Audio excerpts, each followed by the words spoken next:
नमस्कार. आपण दुसऱ्या पार्टमध्ये आपण घेतोय. तर श्रेया ताई आहेत आपल्याबरोबर. पहिल्या पार्टमध्ये आपण डिस्कशन केलं होतं की सोसायटी फॉर्मेशन कशी आहे किंवा गरजेची आहे, अपार्टमेंटपेक्षा ते किती इम्पॉर्टंट आहे. त्यानंतर बिल्डर्सचे इंटरेस्ट काय असतात, त्याची भूमिका काय असते आणि सजग नागरिकांनी कसं जागरूक राहायला पाहिजे आणि काय ॲक्शन्स घ्यायला पाहिजेत आणि काय काय गोष्टी आपण बघायला पाहिजे.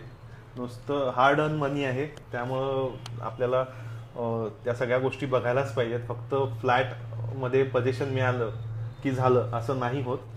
तर आता पुढच्या डिस्कशनमध्ये आपण गप्पा मारणार आहोत. त्याच्यामध्ये ते आपल्याशी डिस्कशनमध्ये किस्से सांगतील की काय काय चॅलेंजेस येऊ शकतात, काय काय केसेस लढताना काय काय दिसले तुम्हाला की जे विचार पण केले नव्हता, पण अशा सगळ्या ज्या गोष्टी झाल्या पण ते सक्सेसमध्ये तुम्ही कन्व्हर्ट केलं.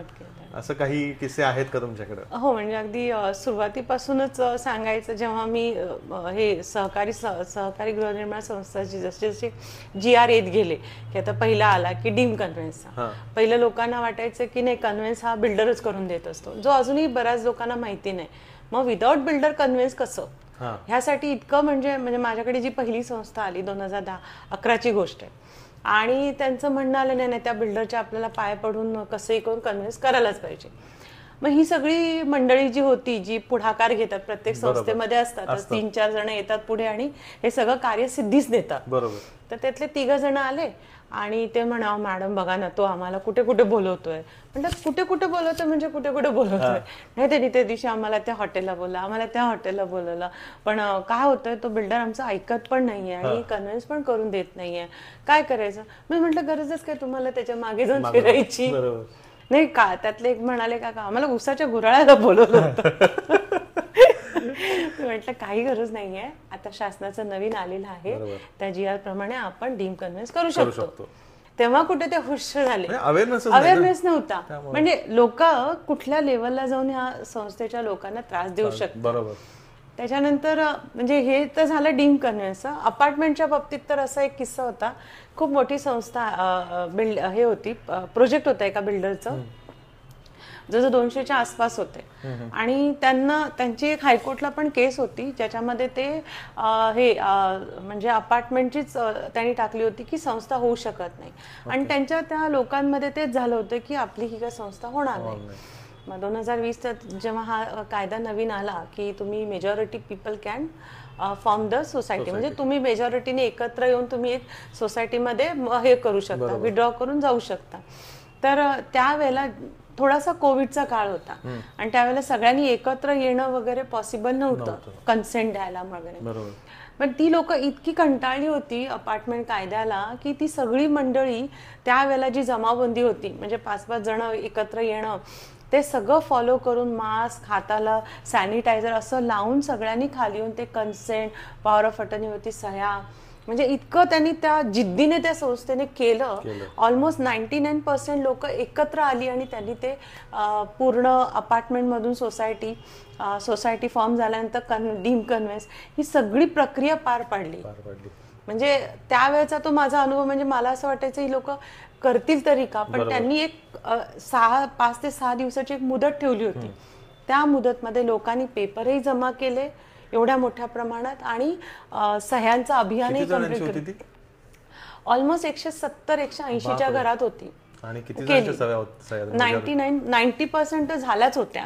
आणि बाकीचे लोक नाही का त्या कोरोनाच्या काळात इकडे तिकडे गेले होते. अपार्टमेंट झाली होती आणि अपार्टमेंट झाली होती, बिल्डरने डिक्लेरेशन केलं होतं आणि त्याचं आपण सोसायटी केली. आणि किती वर्ष झाली होती अपार्टमेंट होऊन? त्याला सुद्धा एक 10-12 वर्ष झाली होती. म्हणजे 10-12 वर्ष अपार्टमेंट मध्ये झाल्यानंतर त्यांना जाणवलं त्याचे फ्लॉज काय आहे ते, कारण मेंटेनन्सचे विषय होते, नंतर बिल्डरचे काही स्टेक होते. आणि कसं होतं, बिल्डरचे स्टेक असल्यावरती ना नॉर्मल लोकांमध्ये एक अशी भावना असते, बिल्डर काही करू शकतील, मागू शकतील, कुठल्या तरी कॉमन भागाचा काहीतरी दुरुपयोग होऊ शकतो, ही एक भावना. आणि पार्किंगचा इश्यू तर इतका मोठा आहे, त्यावेळेस आत्ताचे ठीक आहे, आता तुम्हाला प्रत्येकाला पार्किंगचं ऍग्रीमेंट मध्ये येतं, परंतु पूर्वी तसं नव्हतं. कॉमन एक खाली मोकळी जागा आहे, बरोबर जावा कुठे पार्क करा, असं म्हणजे गायरान मोकळं अशा पद्धतीचं होतं. तर ते त्याच्यामुळे बिल्डर पण येऊन लावू शकतो स्वतःच्या गाड्या, असं पण होतं, किंवा त्यांची नातेवाईक पण लावू शकतात. हो ना. आता आम्ही एक मध्ये सोसायटी गेली ना, तर त्यांनी आम्हाला असंच म्हणजे मी म्हटलं मी वकील आहे, मी तुमची तो एरिया बघून मी कसं काय हे करणार. त्यांनी बोलवलं ना, तुम्हाला खोटं वाटेल, ते खाली पार्किंगचा तो स्लॉट असा खाली होता आणि नाही मॅडम तुम्ही येऊन फक्त पार्किंग बघा. आम्ही गेलो तर रोडवरती तिथं उभे होतो, मी जस्ट आय वॉज लाईक की कुठे यांची पार्किंग, म्हणजे आपला समज असतो सरळ असेल, आता नवीन याचे इलेक्ट्रिक वरती येतात, हे म्हणजे अगदी असं म्हटलं अरे सर्कशीत गेल्यासारखं, ते असं खाली उतरा आणि बघा, आणि ते खाली ती गाडी उतरताना पण रिस्की, आणि परत ठीक आहे तुमचे नंबर नाही काही नाही, तुम्ही कशा पद्धतीने या गोष्टी करणार. तर हा बराच लोकांनी फेस केलेला तो काळ होता. पण आता बऱ्यापैकी लोक अवेअर झाले. पण किस्से तर असे असायचे की संस्थेचं पण कन्व्हेन्स, डीम कन्व्हेन्स, बऱ्याच जणांना डीम कन्व्हेन्स म्हणजे माहिती आहे मानी अभिहस्तांतरणाचा अर्थ काय, इथपासून सुरुवात होती. म्हणजे जिथे जिथे आम्ही डीम कन्व्हेन्सचे प्रस्ताव होते, जिथे जिथे आम्ही सांगायचो की हे डीम कन्व्हेन्स पण होऊ शकतं, किंवा जी लोक आम्हाला अप्रोच व्हायची, अजूनही बऱ्याच संस्थे लोक येतात, मग डीम म्हणजे कोण, मग कोण येणार, मग शासनाचा माणूसच येणार का, मग तो येणार, मग तो रजिस्ट्रेशनला जाणार का, मग त्याची सर्टिफिकेट कुठची, मग त्याचा हुद्दा काय, म्हणजे हे इतके बारीक बारीक प्रश्न त्या लोकांना पडतात. पण हेच प्रश्न तुम्ही फ्लॅट घेताना केले तर तुम्हाला कोणी करणार नाही, हा जो पुढचा एक्सरसाइज करावा लागतो तो करावा लागणार नाही. बरोबर. आणि तुम्हाला पण ते प्रत्येकाची पेशन्सफुली उत्तर देणं, कारण तेव्हा प्रश्न, कारण कसं प्रॉब्लेम्स त्यांना फेस झालेले असतात, भरपूर प्रश्न निर्माण झालेले असतात आणि सगळ्याची उत्तरं तुमच्याकडे मागितली जातात, आमच्याकडेच असतात. आम्ही प्रत्येक प्रश्नाची उत्तरं शांतपणे देत असतो, कारण आलेला व्यक्ती हा भरपूर प्रश्न आणि शंकाने भरलेला असतो. कारण जसं आपण म्हणतो नॉर्मल एक फ्रेज आहे, डॉक्टर आणि वकिलाकडे लपवू नये. त्यामुळे आम्हालाही आमचं प्रोफेशन तसंच ठेवायला पाहिजे की तो लपवत नाही, आपल्यालाही त्याला व्यवस्थित सल्ला दिला पाहिजे. त्या अनुषंगाने आम्ही त्यांना सल्ले देतच असतो. आता डीम कन्व्हेन्सचं जसं मी मगाशी म्हटलं की लोक काहीही विचारतात, पण हे तुम्ही फ्लॅट बुक करताना मोठा नामांकित बिल्डर आहे चला सही करा देईल असतो, ही पण थोडी आपली हे बदलली पाहिजे. सगळं आपण चेक केलं पाहिजे. म्हणजे अगदी मी स्पष्ट सांगते, काय काय मीटिंग्समध्ये जसं तुम्ही एखादी सून घरात आणता, ती कशी बारकाईने बघता की कुठल्या घराण्यातली आहे, किती शिक्षण झालंय, कशी वागते, 4 लोकांकडे चौकशी करता, तसाही कुठल्या प्रोजेक्टमध्ये जेव्हा तुम्ही इन्व्हेस्ट करायला जाता तेव्हा त्या बिल्डरचं पण बाजूचं थोडंसं आढावा घ्या की त्याने खरंच प्रोजेक्ट कम्प्लीट केलेत का, त्याची तेवढी फायनान्शियल स्टेबिलिटी आहे का. कारण तुम्ही जर का फर्स्ट फ्लोअरचा फ्लॅट बुक केला, बुकिंगमध्ये फर्स्ट फ्लोअर आहे, उद्या 3 मजले झाल्यावर 4था 5वा तर नाही बांधलं तर काय करायचं. क्रेडिबिलिटी चेक करा. Exactly. So you have to check all this thing. आणि मग त्याच्यानंतर लोनच्या प्रोसेसमध्ये जेव्हा तुम्ही येता तेव्हा लोन प्रोसेसमध्ये ते लोक जेव्हा टायटल वगैरे करतात ते टायटल क्लिअर आहे का, ह्या गोष्टी सुद्धा तितकंच बघणं गरजेचं आहे. बरोबर. पण असं सगळं होऊन सुद्धा आयत्यावेळी सोसायटी आणि अपार्टमेंट होताना बऱ्याचशा गोष्टी होतात, डिस्प्यूट होतातच. पण मग तुम्हाला असं एकंदरीत वाटतंय की तुम्हाला ठीक आहे वकिली केली, फक्त तिथं युक्तिवाद मांडणे असं नाही, काउन्सिलरचं पण काम करायला लागतं, खूप करावं लागतं. म्हणजे मला तर असं कधी कधी असं होतं की आम्ही युक्तिवादाला आम्हाला 1-2 तास लागतो, पण ह्या लोकांना समजायला 1 ते 1.5 महिना लागतो. त्यासाठी वेगळा कोर्स वगैरे केला का? नाही आम्ही कोर्स वगैरे काही केलेला नाहीये. पण काय आतापर्यंतचा अनुभव एवढा असतो की शांतपणे प्रत्येकाच्या प्रश्नांना उत्तर देणं हा महत्वाचा भाग असतो. आणि जो त्या वकिलाला आला तर त्याला ते सगळं शक्य आहे. पण सिलेबस मध्ये आणायला पाहिजे हे पण, काउन्सिलिंग आणायला पाहिजे. आणि कसं होतं की येणारं म्हणजे कसं होतं त्यात अख्खी सोसायटी आपल्याला अप्रोच होत नाही, होतात कोण 3 ते 4 हरुन्नरी कार्यकर्ते. मग ते कार्यकर्ते म्हणजे काय, ह्या लोकांचे रिप्रेझेंटेटिव्ह असतात. मीटिंग मध्ये कोणतरी काहीतरी प्रश्न विचारतो त्याला हे रिप्रेझेंट करत असतात. त्यामुळे त्याच्या प्रत्येक प्रश्नाला उत्तर म्हणजे तुम्ही सोसायटीच्या प्रत्येकाचं उत्तर देता असा त्याचा अर्थ असतो. त्यामुळे मी तरी माझ्याकडनं एक नेहमी हे करत असते की आलेले ते 3-4 सोसायटीचे रिप्रेझेंटेटिव्ह आहे, त्यांच्या प्रश्नावलीचा अगदी शेवटच्या प्रश्नापर्यंत सगळी उत्तरं द्यायची, जेणेकरून तो व्यक्ती जाताना रिकाम्या हाताने नाही भरलेल्या डोक्याने माहितीनीच गेला पाहिजे. म्हणजे जेव्हा पुढची त्याची सोसायटीची जी काही मीटिंग असेल त्यावेळेला हा व्यवस्थित त्याची उत्तरं देऊ शकेल. आता असं कधी झालंय का की एखादी केस आहे आणि मला खरंच कस लागलाय, म्हणजे युक्तिवाद केलाय मी पण खरंच त्याचा अभ्यास खूप करायला लागलाय आणि बुद्धीचा कस लागला या केसमध्ये आणि मजा आली, असं कुठलं आहे का अनुभव? मजा म्हणजे असे 2-3 केसेस आहेत, पण सोसायटी आणि अपार्टमेंट जसं मी म्हटलं ना, एक 75/5ची एक माझी केस झाली. खूप छान त्याचा रिझल्ट आला. सोसायटीची ती कमिटी 5 वर्षासाठी निलंबित करण्यात आली. त्याच्यामध्ये खरंच कस लागला, कारण बारीक बारीक मायल्यूट गोष्टी बघाव्या लागल्या. सॉरी, पाणी पाहिजे? नाही, ठीक आहे. तर त्यावेळेला असं होतं, कारण ज्यांना ती बरखास्त करून, म्हणजे 2 पार्टी होत्या, कमिटीची लोक आणि लोक नॉर्मल सभासद. नॉर्मल सभासदांचे जे प्रश्न होते त्यावेळेला खरंच ते बाहेर आले की बाबा ऑडिट करणं, कुठलीही संस्था जेव्हा तुम्ही स्थापन करता तेव्हा त्याचं ऑडिट होणं खूप महत्त्वाचं असतं. त्या भागाचा निकष करणं, मग त्याच्यात इतकं बारीक बारीक बघून आपण ते आर्ग्युमेंट करताना मला खूप छान वाटलं, कारण प्रत्येक सभासदाचा पैसा म्हणजे ते तुमचं ऑडिटचं असतं. बरोबर. ते चेक केल्यानंतर पण मला जेव्हा ती ऑर्डर झाली मला मनापासून समाधान वाटलं, कारण मी त्या सभासदांसाठी भांडले, त्यांच्या न्यायासाठी भांडले आणि त्या न्यायाला चांगलं आदेश मिळाला. त्यामुळे मी खूप त्यावेळेला कस लावून आदेश मिळाला याचा मला आनंद आहे. बाकीच्या पण आता जसं 2-3 केसेस आहेत, नाव नाही घेऊ शकत, आपल्यालाही माहिती आहे त्या. पाण्याची बॉटल होती.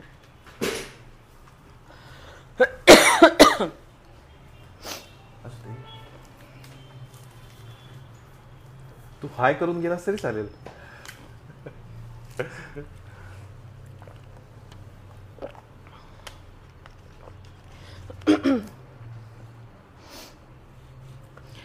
जसं एका अपार्टमेंटची केस होती, म्हणजे आपल्यालाही माहितीच आहे. त्या केसमध्ये सुद्धा सिनियर्स होते, आमच्या जज सिनियर्स ॲडव्होकेट्स होते आणि त्या केसमध्ये सुद्धा खूप निकष लागला होता. कारण काय झालं, त्या केसमध्ये एक बाजू अशी होती की सिनियर्स, बरोबर, आणि त्यांचा गाढा अनुभव, राईट, आणि आमचं म्हणजे नवीन आलेले GR, नवीन कायदा, जुना आणि नवीन कायद्याचं भांडण, म्हणजे ती केस होती. पण ती चांगली, त्याचाही निर्णय चांगला लागला, त्या लोकांना चांगला न्याय मिळाला आणि ती संस्था स्थापन झाली, याचा मला खरंच आनंद आहे.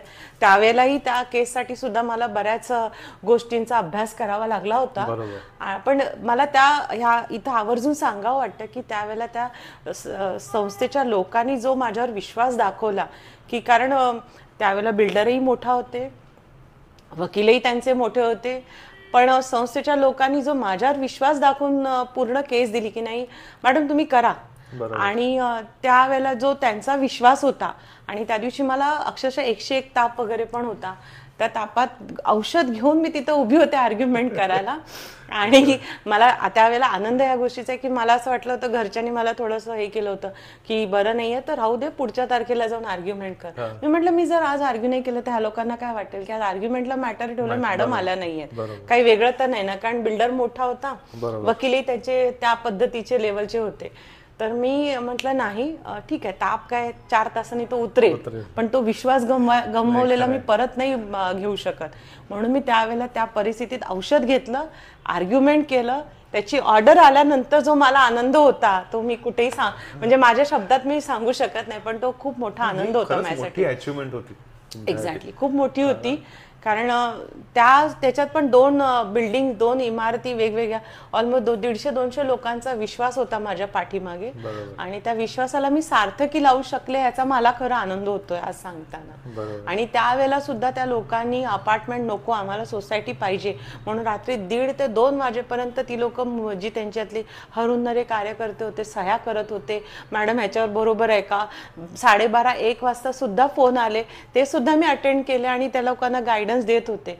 मग त्यावेळेला ही सगळ्यांची जी मेहनत होती, त्या मेहनतीचं कुठेतरी फळ म्हणजे ती मला मिळालेली आदेश, आणि त्यात मी माझे एकटीच नाही सगळ्यांचंच यश आहे असं सांगते. नाही, पण तो कॉन्फिडन्स खूप महत्वाचा आहे, आणि तो त्यावेळी तो आधार, आणि येस आपण करू शकतो, हे जे एक तो दिलासा. आणि कारण त्या संस्थेच्या वेळेला असं झालं होतं, ती जी मीटिंग झाली त्या मीटिंगचं पण एक म्हणजे ती मीटिंगचा पण एक किस्सा असा होता की सगळी ओपन गार्डन मध्ये होते आणि मी एक कॅज्युअली अशी एक मीटिंग करायला गेले. त्या लोकांचे प्रश्न असे होते की खरंच अपार्टमेंटची सोसायटी होईल का. मी जेव्हा गेले तर मला आधी वाटलं बापरे हा सगळा मोर्चा आता आपल्याला काय यायला उत्तर कसं द्यायचं मोर्चाला. आणि मला प्राथमिक पाहता म्हणजे माझ्या काय कोणालाही बघितलं तरी वाटेल अरे बापरे हे काय, हे लोकांना कशा आपण उत्तर द्यायची. पण लकीली ती सगळी लोक शांत होते. मी एकटी बोलत होते, लोकांना समजून सांगितलं. लगेच त्या लोकांनी तो कॉन्फिडन्स दाखवला, नाही मॅडम आपण करूया. ते मीटिंग नंतर ऑलमोस्ट 8 ते 10 दिवसात लोकांनी भराभर सह्या देऊन सोसायटीसाठी एकदम अप्रोच झाले आणि पुढची प्रोसिजर चालू झाली. तुम्ही होप होता त्यांच्यासाठी ऍक्च्युली. हा ऍक्च्युली होप होता आणि मला ते त्यांचा जो विश्वास होता तो डळमळून द्यायचा नव्हता. म्हणून मी त्या वेळेला बरं नसताना सुद्धा ती रिस्क घेतली आणि आर्ग्यू केलेलं आहे. आणि त्याचा मला आनंद आहे की ती ऑर्डर पण त्या लोकांच्या फेवरेबल झाली, ती सोसायटी पण फॉर्म झाली व्यवस्थितरित्या. आता असं असतं का की ठीक आहे सब रजिस्टर किंवा रजिस्टर बसले असतात, आपल्याला आर्ग्युमेंट करायचं असतं आणि ठीक आहे एक माहिती आहे की काय रूल्स आहेत काय GRs आहेत, पण जरी नियम वगैरे सगळे असले तरी समोरचा आर्ग्युमेंट कसं करतो, युक्तिवाद कसा करतो यावरती पण केसचा निकाल अवलंबून असतो का? हो नक्कीच, युक्तिवाद तर महत्वाचा आहे. परंतु आता जे महाराष्ट्राचे जे GR आलेले आहेत किंवा अपार्टमेंटच्या संदर्भात, संस्थेच्या संदर्भात, त्याला अनुसरूनच आपल्याला युक्तिवाद करणं गरजेचं आहे. आता कसं युक्तिवाद करणं हा पण एक शैली आहे, कला आहे. तुम्ही कसं करता, तुमची बाजू तुम्ही समोरच्याला कशी मांडता ती महत्वाची असते. पण सब्जेक्ट टू तुम्ही ते कंडिशन की तुम्ही ते कायद्याला धरून. आता युक्तिवाद करणारे पण बरेच प्रकार असतात. जसं आता मी हायकोर्टची प्रॅक्टिसिंग आहे, तर आम्हाला एक माहितीये की एक लेवलला तुम्ही बोलता, तुमचं व्हॉल्यूम तेवढा पाहिजे, तुमचं वागणं तसं पाहिजे. It's called professional ethic as per bar council of इंडियाच्या नियमाप्रमाणे. तर ते तुम्हाला फॉलो करायला पाहिजे. पण असे बरेच जण असतात की लाऊड मध्ये बिंबवून, तसं अग्रेसिव्ह मध्ये. ठीक आहे, तुम्हाला क्लायंटला दाखवायचे ते ठीक आहे, पण तो न्यायाला धरून असेल तर तो युक्तिवाद उपयोगी आहे. ओरडाआरडा करून केलेला युक्तिवाद काय उपयोगी नसतो. तुम्ही सेक्शनला किंवा ह्या कलमात हे बसते म्हणून आम्ही हे युक्तिवाद करतोय, तर तो तुमचा युक्तिवाद व्हॅलिड आहे. नाही, असे बऱ्याच गोष्टी चालतात, ओरडून आरडून पण सांगतात. पण तो समोरचे जे जज साहेब बसले, ज्यांना न्याय देवता म्हणतो आपण, की न्यायासाठी त्यांना आपण तिथं ठेवलेलं आहे, तर ते लोक पण ह्या गोष्टी बघतात, ऑब्झर्व करतात. त्यांच्यामुळे फेस रिडिंग आणि त्यांचं पण ते झालेलं फेस रिडिंग आणि कायद्याला धरून आहे का. कुठलाही आदेश पारित करताना त्यांच्यासाठी तो न्यायाला धरून असेल तरच तो पारित केला जातो, नाही तर नाही केला करता येतो. आणि कायम तुम्हाला स्टडी ठेवायलाच लागतो. हो, अपडेट राहावं, कुठेतरी अपडेट करून कुठल्या म्हणजे काही वेळा संदर्भ वेगवेगळ्या ठिकाणचे तुम्हाला इंडियामधले सायटेशन्स वगैरे दाखवावे आहे आणि ह्याच्यानुसार तुम्हाला समोरच्या पेक्षा तुम्ही अपडेटेड असाल तर तुम्ही जास्त चांगल्या पद्धतीने मांडू शकतो. आणि तशी बाजू जसं आपल्या न्यायव्यवस्थेमध्ये जसं आहे की बाबा तुम्ही एखादी केस लढताय तर त्या केसच्या फॅक्ट्स बरोबर तुमचं अझम्पशन, तुमचं स्वतःचं कन्क्लुजन आणि सोबत तशाच रिलेटेड केसचं झालेली एखादी केस ज्याला आपण सायटेशन म्हणतो त्याचा वापर करून तुम्ही ती केस प्रेझेंट करत असता. आणि ते सायटेशन म्हणजे तुमचे जे जज साहेब आहे त्यांना तो एक प्रकारे निर्णय देण्यासाठी एक सोपी होऊन जाते प्रक्रिया, म्हणून आपण ते सायटेशन देत असतो. तर ही जी पूर्ण प्रक्रिया आहे ती जर का तुम्ही फॉलो केली तर नक्कीच त्या जज साहेबांना पण तुम्हाला आदेश देताना बरं पडतं. आणि मग ते फायनल हिअरिंगच्या वेळी असं जर समोरच्याला माहित नाही आणि आपण तो अभ्यास केला होता, ते एक फिलिंग वेगळं असेल ना तुम्हाला? नाही, ऍक्च्युली कसं होतं, जोवर युक्तिवाद होत नाही दोन्ही पार्टीचा तोपर्यंत आपल्याला कळत नाही त्याच्या हातात आहे का आपल्या हातात आहे. बरं ठीक आहे, युक्तिवाद झाला दोन्ही पार्टीचा, तरी जोवर आदेश येत नाही, त्या आदेशात काय आहे हे कळत नाही, तोवर ती तुम्हाला हे करता येत नाही. आता जसं मी माझ्या हायकोर्टला वगैरे प्रॅक्टिस करायचो तेव्हा आम्ही बघायचो ना की ते केफ ऑर्डर किंवा ऑर्डर साठी आहे किंवा ऑर्डर नंतर मिळणार आहे, तो लाल शिक्का गोल हायकोर्टचा असायचा त्या आदेश तो त्यावेळेस. आता थोडं तुम्हाला ऑनलाईन वगैरे मिळतं. इनिशियली जेव्हा आम्ही इंटर्नशिप करत होतो त्यावेळेला ते बघायचं ना तेव्हा तो लाल शिक्का झाला आदेश, तो एक वेगळा आनंद असायचा. आता ऑनलाईन तुम्हाला मिळतंय त्यामुळे ते तेवढं हे वाटत नाही. पण तो आदेश काय असतो हे प्रत्येक वकिलाला माहिती जो ऍक्च्युली प्रॅक्टिसिंग आहे. बरोबर. आता नाव न घेता असं काही कुठली तुम्ही सांगू शकाल का की खरंच मला अशा काही गोष्टी झाल्या सोसायटी फॉर्मेशनच्या किंवा अशा काही केसेस आल्या की खरंच मला चीड आली त्या बिल्डरची. हो, मला झालं. काय हे केलंय आणि लोकांना त्यांचा गैरफायदा किती घेतलाय असं काही उदाहरण आहे ना. म्हणजे माझी पिंपरी साईडचीच एक केस होती. त्या संस्थेच्या लोकांना असं होतं की मध्येच एक प्लॉट रिकामा होता आणि तो लेआउट मध्ये त्यांच्या दिसत होता की तो संस्थेचा आहे. थोडासाच होता संस्थेचा, त्याच्यात पूर्ण अम्युनिटीसाठी तो ठेवला होता रिझर्व वगैरे. आणि त्यासाठी बिल्डरकडनं मला बऱ्यापैकी हे होत होतं की मॅडम तुम्ही बघा सेटलमेंट करा. म्हणजे इनडायरेक्टली ते मला हे करत होते, सेट करूया आपण, म्हणजे तुम्ही बघा कसं त्यात होतंय का.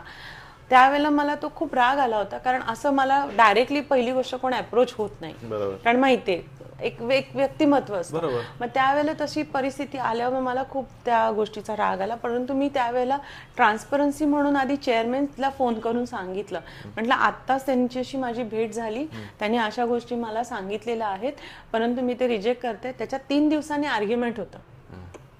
आर्ग्युमेंट व्यवस्थित पार पाडलं. आर्ग्युमेंट झाल्यानंतर त्याची ऑर्डरही झाली, जी संस्थेच्या फेवरमध्ये आली आणि तो जो पर्टिक्युलर पोर्शन होता तो संस्थेला मिळाला. संस्थेला पण ते ट्रान्सपरन्सी राहिल्यामुळे संस्थेने तो खूप मोठा अगदी जल्लोषच केला त्यावेळेला. पण त्या ज्या वेळेला ती मीटिंग मध्ये मला बोलवलं वगैरे गेलं किंवा मी जाऊ, म्हणजे आम्ही त्या मीटिंग मध्ये ज्या पद्धतीने त्यांनी हे केलं प्रेझेंट की असं व्हायला पाहिजे तसं व्हायला पाहिजे, त्यावेळेला मला खूप राग आला. कारण संस्थेची प्रत्येक जो फ्लॅट ओनर आहे त्यांनी त्याच्या कष्टाने घेतलेले फ्लॅट्स आहेत, त्यावर तुम्ही काहीतरी आणि रिवाइज करणार, बांधणार त्यांच्या डोक्यावर 10-15 वर्षानंतर, परत बाजूला कुठेतरी कन्स्ट्रक्शन करणार. आता एकदा फ्लॅट घेतल्यानंतर लोकांची मानसिकता नसते की परत तिथं बाजूला काहीतरी व्हावं, कुठेतरी तो जेसीपीचा आवाज, कुठेतरी ते मिक्सरचा आवाज, जेणेकरून लोकांना सिनियर सिटीजनना त्रास होतो. आपण फ्लॅट का घेतो की शांती मिळावी. इथं आजूबाजूला कन्स्ट्रक्शन, तिथंच आपण फ्लॅट घ्यायला परत जाणार का, किंवा ऑलरेडी घेतलेलं आहे का, तर बाबा झालंय बांधकाम म्हणून घेतोय आणि तुम्ही परत तेच गोष्टी करून त्यांना त्रास देणार, तर हे बरोबर नव्हतं. म्हणून मला ते प्रत्येक फ्लॅट धारक मला दिसायला लागले की नाही, हे किती चुकीचा विचार आहे. तो मला त्यावेळेला खूप राग आला. त्या रागाने त्या लोकांनाही मी तेवढंच ओरडले होते. म्हणजे आता तो शब्द पण वापरणं चुकीचं, चांगलं व्यवस्थित माझ्या खरडपट्टी काढली होती. इमिजिएट संस्थेला कळवलं, म्हटलं रॉंग इम्प्रेशन झालं. लगेच त्यांना कळून सांगितलं आणि असं असं केलंय, पण मी काय ते हे केलेलं नाहीये, मान्य केलं नाही आणि मला त्या गोष्टीचा राग आलेला आहे. आर्ग्युमेंट झालं, 1 महिन्यामध्ये ती ऑर्डर झाली, त्यांचं कन्व्हेन्स रजिस्टर पण झालं. पण त्या लोकांनी ते खूप लावून धरलं की मॅडमकडे एवढी अप्रोच होऊन सुद्धा मॅडमने ते धुडकावून लावलं आणि आमची ऑर्डर आमच्या फेवरमध्ये केली. ते ही जी गोष्ट असते ना, लोकांचा विश्वास, कारण कन्व्हेन्स सोसायटी फॉर्मेशन हा त्या 3 लोक आलेल्यांचा ना, अख्ख्या त्या लोकांचा तो मेजॉरिटी ऑफ पीपलचा आपल्यावर विश्वास असतो. त्यामुळे त्या विश्वासाला सार्थकी लावून आपण काम करणं गरजेचं असतं. नाही, बरोबर आहे, ते आहेच. ऍक्च्युली त्या गोष्टी करणं गरजेचं आहे. हल्ली आता लोकांना अवेअरनेस पण येतोय ह्याचा की अपार्टमेंट किंवा सोसायटीकडे जायला पाहिजे. पण जनरली असं जाणवतं की काहीतरी घडलं, म्हणजे आता ठीक आहे सोसायटी करतायत आता, पण काहीतरी घडलं तरच लोक जागे होतात आणि मग त्याच्यानंतर सगळ्या गोष्टी अप्रोच होतात आणि तुम्हाला एक्स्ट्रीम कंडिशनला गेल्यानंतर हे सगळं निस्तरायला लागतं. तेव्हा तुमची रिॲक्शन काय असते?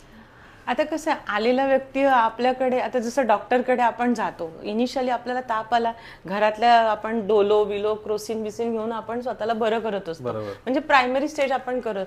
तसे ती लोक बिचारे काहीतरी करूनच आलेली असतात. त्यामुळे त्यांना जा आता मी तुला ट्रीट नाही करणार असं थोडी ना आपण थोडं आलाय, ठीक आहे. त्यावेळेला जी परिस्थिती असते त्या परिस्थितीतून मला काय मार्ग काढता येईल ते मी काढून त्यांना त्या पद्धतीने त्यांना आपण सोसायटी करायची, तर सोसायटी कन्व्हेन्स ड्रीम कन्व्हेन्स करते, ते तसा पद्धतीचा सल्ला देऊन ते तडीच नेतो काम. मग सक्सेस रेट कसा आहे? अजूनपर्यंत तरी 99.99% आहे माझा. 1% म्हणजे त्या केसमध्ये हायकोर्टला गेल्यामुळे ती केसचा 1% झाला. आता ऑलमोस्ट आम्ही बऱ्यापैकी सक्सेस रेट माझा चांगला आहे देवाच्या कृपेने. आणि इथं किती वर्ष प्रॅक्टिस करताय तुम्ही? माझी 2010चा जो GR आला ना आपला सहकार खात्याचं डीम कन्व्हेन्सचा माननीय अभिहसन, तेव्हापासूनच मी पुण्यात आहे. आणि मी पहिली माझी संस्था ती इथे स्वामी संकुल म्हणून आहे तिची केलं होतं. ती म्हणजे ती सांगताना पण मला हे होते की त्यावेळेला पण माझ्याकडे अशा जसं तुम्ही विचारलं की त्रास झाला का, तर हो तेव्हाही त्रास झाला. कारण तो नवीनच GR अंमलात आला होता. लोकांना बऱ्याचशा माहिती पण नव्हतं. लोकांना ते सांगणं म्हणजे जसं मी मगाशी सुरुवात केली की ते काय असतं, मग तो कोण अधिकारी येणार, मग तो कसा असणार. आणि त्यावेळेला अशी परिस्थिती होती की तिथला अधिकारी आपल्याला देऊन मग आपण रजिस्ट्रेशनला जातो. आता काय झालं, युनिलॅटरलची एक सर्टिफिकेट येते ऑर्डर नंतर आणि त्या बेसिसवर आपण युनिलॅटरल रजिस्टर करत असतो.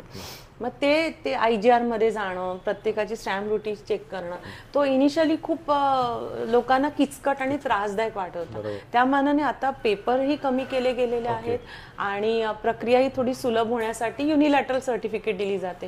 म्हणजे त्या अधिकाऱ्याची आपल्याला वाट बघत बसावी लागत नाही किंवा अपॉइंटमेंट घेत बसावं लागत नाही. ती सर्टिफिकेट घेतलं आपण रजिस्टर करू शकतो. ओके, म्हणजे थोडक्यात योग्य वकील हाताशी धरणे आणि गव्हर्नमेंटला अप्रोच होणे हेच फक्त करणं गरजेचं आहे.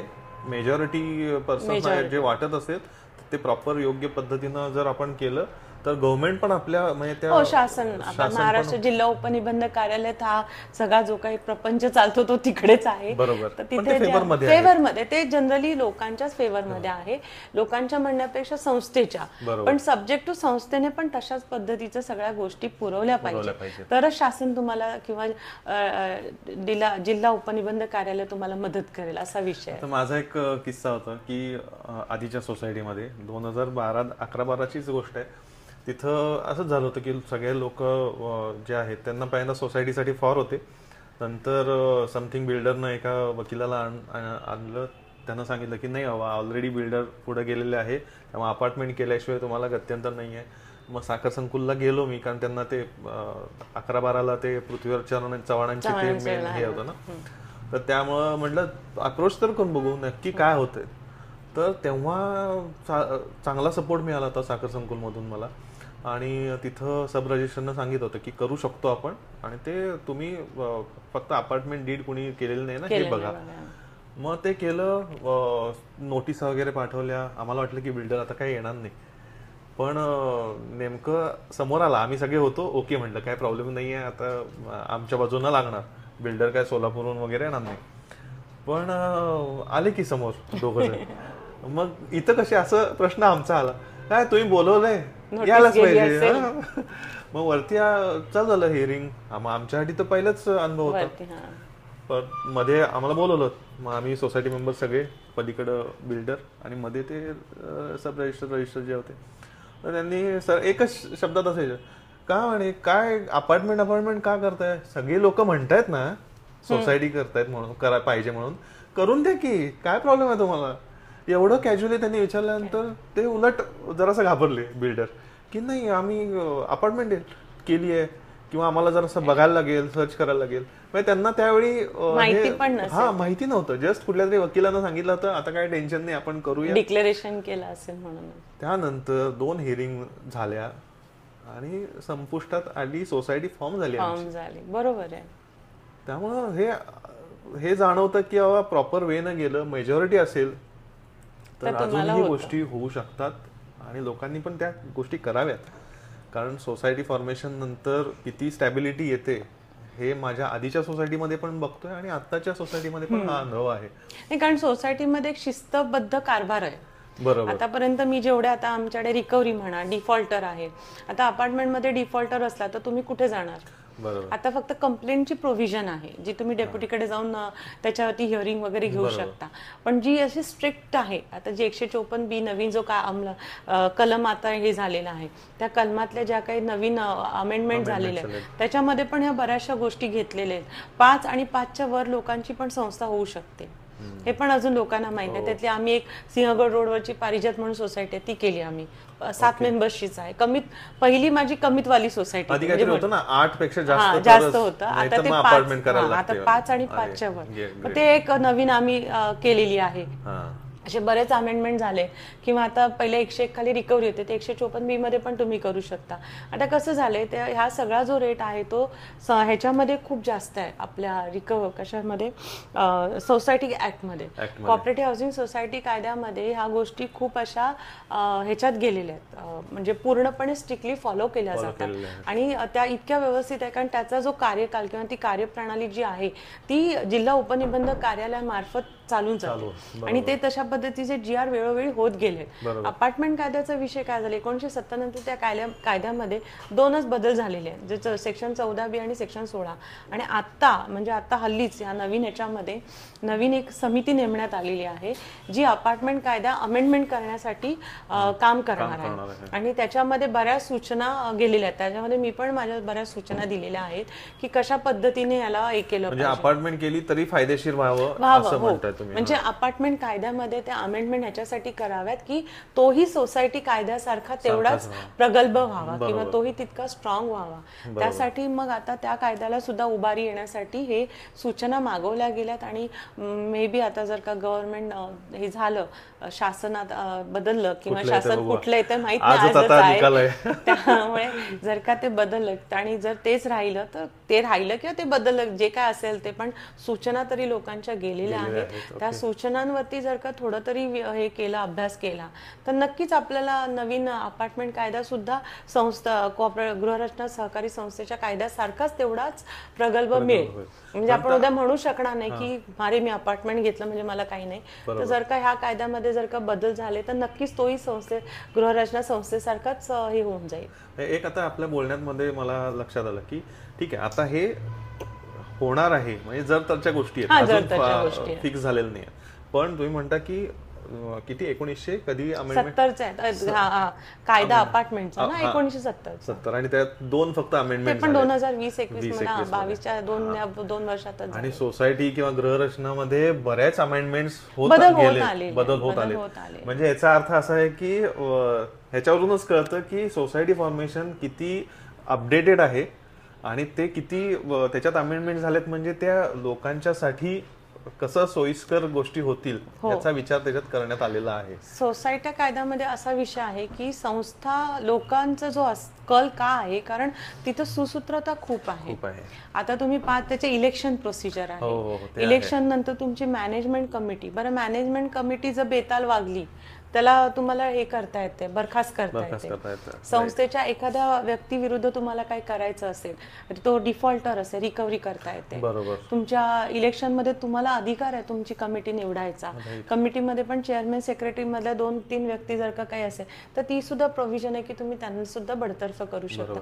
म्हणजे ह्या ज्या काही गोष्टी आहेत, तसं एखादं घर चालवायला एखादे वडील किंवा आई स्ट्रॉंग लागते तर ते घर व्यवस्थित उभं राहतं शिस्तबद्ध. तो कायदा म्हणजे हा सोसायटी कायदा, म्हणजे हुकुमशाही आणि लोकशाही असं आपण म्हणता येईल. अपार्टमेंट कायद्यामध्ये तेवढं पूर्ण पॉवर वापरली गेली नाहीये. कारण काय होतं, अपार्टमेंट कायदा तो बनला, तो बिचारा बनला, त्याच्यात पण आहेत बऱ्याचशा त्याच्याही चांगल्या गोष्टी आहेत, नाही असं नाही. पण जर का आत्ताचा आपला काळ बघितला, लोकांची मानसिकता बघितली, आता मी एक किस्सा सांगते. मी औंधच्या एका सोसायटीचा आहे, खूप म्हणजे आता हे त्याला पण 5-6 वर्ष झाली. तर त्या सोसायटीचं असं होतं की त्या बिल्डरने बिल्डिंग बांधली, अपार्टमेंट करून ठेवलं आणि त्यांनी त्याच्याकडे स्टेक म्हणून ते 2 फ्लॅट होते. त्या 2 फ्लॅटमध्ये बाकीचे जी लोक होती त्यांना तो म्हणजे ती लोक पैसे देत नव्हती म्हणून त्याचं इतकं बेताल वागणं होतं की त्याने एक फ्लॅट अशाच कोणाला तरी एका जे असे बाहेरची कामं करतात त्या बाईला देऊन ठेवला होता. आणि त्या तिकडे येणाऱ्या लोकांमुळे त्या इमारतीत राहणाऱ्या लोकांना खूप त्रास होत होता, कारण ती सगळी एज्युकेटेड लोक होती आणि हे असा प्रकार होता. मग त्या लोकांनी जेव्हा ते मला अप्रोच झाले तर माझ्या लक्षात आलं ते अपार्टमेंट आहे. त्यांना सांगितलं, म्हटलं अपार्टमेंट याच्यात आता कुठे कंप्लेंट करणार तुम्ही. त्यांना सिव्हिल कोर्ट आहे किंवा पोलीस कंप्लेंट सुद्धा इतकं म्हणजे जेवढं त्याचं कॉग्निझन्स घ्यायला पाहिजे तेवढा घेतला गेला नव्हता. मग त्यांना आम्ही सजेस्ट केलं की आपण ते संस्थेचं महाराष्ट्र कॉपरेटिव्ह हाऊसिंग सोसायटी प्रमाणे काहीतरी बघूया. त्याच्या पद्धतीने मग जसं हे अमेंडमेंट आलं आम्ही लगेच त्यांचं ते विड्रॉ केल्यानंतर त्याची सोसायटी झाली. सोसायटी झाल्यानंतर कन्व्हेन्स पण त्यांचं डीम करून घेतलं. त्यानंतर ह्यांनी जे त्या 2 फ्लॅटच्या ओनरला जे केलं प्रॉपर डिफॉल्टिंगची रिकव्हरीची केस लावली, सगळे बाकीचे पण त्याचे जे काही इलिगल say काम येतो, होतं एक say ते सगळं करून घेतलं. तो एक मला चांगला अनुभव होता, कारण ती लोक ज्यावेळेला माझ्याकडे आली त्यावेळेला त्यांचा चेहरा आणि जेव्हा त्यांना तो सक्सेस मिळाला जो चेहरा, हा फरक मी बघितलेला आहे. नाही खरंच नक्कीच. मग आता सोसायटीमध्ये जे काही अमेंडमेंट्स चालले आहेत त्याच्यामध्ये तुमचे काही आता इनपुट्स वगैरे घेण्यात आलेत का? कसं नाही, अपार्टमेंट कायद्यामध्ये घेतलेल्या आहेत. त्याच्यामध्ये ज्या सूचना आहेत त्या आम्ही दिलेल्या आहेत. पीपीटी प्रेझेंटेशन मी केलं होतं आणि त्या पीपीटी प्रेझेंटेशनमध्ये त्याचे डिसएडव्हान्टेज काय आहेत आणि आपल्याला त्याच्यामध्ये अजून काय आमूलाग्र बदल करायला पाहिजेत ते पण मी त्यात ऍड केले होते. त्याच्यामधले प्रामुख्याने आमूलाग्र बदल म्हणजे मी एक सजेस्ट केला होता त्यावेळेला सुद्धा आणि आता सुद्धा मी सांगू इच्छिते की कसं होतं, अपार्टमेंट तुम्ही विड्रॉ केल्यानंतर तुम्ही परत तुम्हाला जिल्हा उपनिबंधक कार्यालयात जावं लागतं, परत बिल्डरला नोटीस काढावी लागते, बिल्डर येतो, परत तो त्याच्यासाठी वेळ काढतो. मग ते मेरू हाईट्सचे एक म्हणून एक कोर्टाचा जो आदेश झाला होता त्या आदेशामध्ये त्यांनी असं डायरेक्शन दिले की तुम्ही डायरेक्ट जाऊन सोसायटी स्थापन करा. मग हा जो वेळ आहे तो वाचतो. जर त्या ऑर्डरच्या अनुषंगाने जर ते ऍप्लिकेबल सगळ्या संस्थेना झालं किंवा जे विड्रॉ करून सोसायटी स्थापन करू इच्छितात त्यांच्यासाठी झालं तर खरंच हा वेळही वाचेल आणि खर्च पण थोडा कमी होऊ शकतो. डायरेक्ट कन्सर्न डेप्युटीकडे जाऊन तुम्ही तुमची ऍप्लिकेशन दिला की झालं, कारण विड्रॉ करणं गरजेचं आहे. विड्रॉ केलेलं आहे, मेजॉरिटी लोकांची आलेली आहे आणि तुमचं जे काय फॉर्म आहे ते भरून तुम्ही नॉर्मल संस्था स्थापन करू शकता. तर हा एक मला माझ्या उद्देशाने की तो जर झाला तर बऱ्याच लोकांना जे करू इच्छितात त्यांना हा थोडासा एक दिलासा होईल. मग आधी आता तुम्ही म्हणता की आता लोकांना अवेअरनेस आलेला आहे, पण हे 6-7 वर्षापूर्वीचं किंवा 10 वर्षापूर्वीची कंडिशन आणि आत्ताची कंडिशन याच्यामध्ये तुमचा एक्सपिरियन्स मध्ये काय फरक पडलाय? लोक म्हणजे टॉप टू एंड म्हणजे मी सांगू, इनिशियली सोसायटी काय माहित नव्हती, आता लोकांना सोसायटी कळायला लागली. भले तर गुगलचं ज्ञान असू दे किंवा काहीतरी कुठल्या तरी वेबसाईटवरनं काहीतरी माहिती गोळा करून, पण लोक खूप अवेअर होतात. टायटल सर्च बद्दल लोक अवेअर होत आहेत की बाबा घ्यायला पाहिजे. रेरा प्रोजेक्ट आहे आणि मी सांगेन रेराने पण बरंच त्याच्यामध्ये चेंजेस केले, त्याच्यामुळे लोकांना त्याच्याबद्दलही अवेअर आले.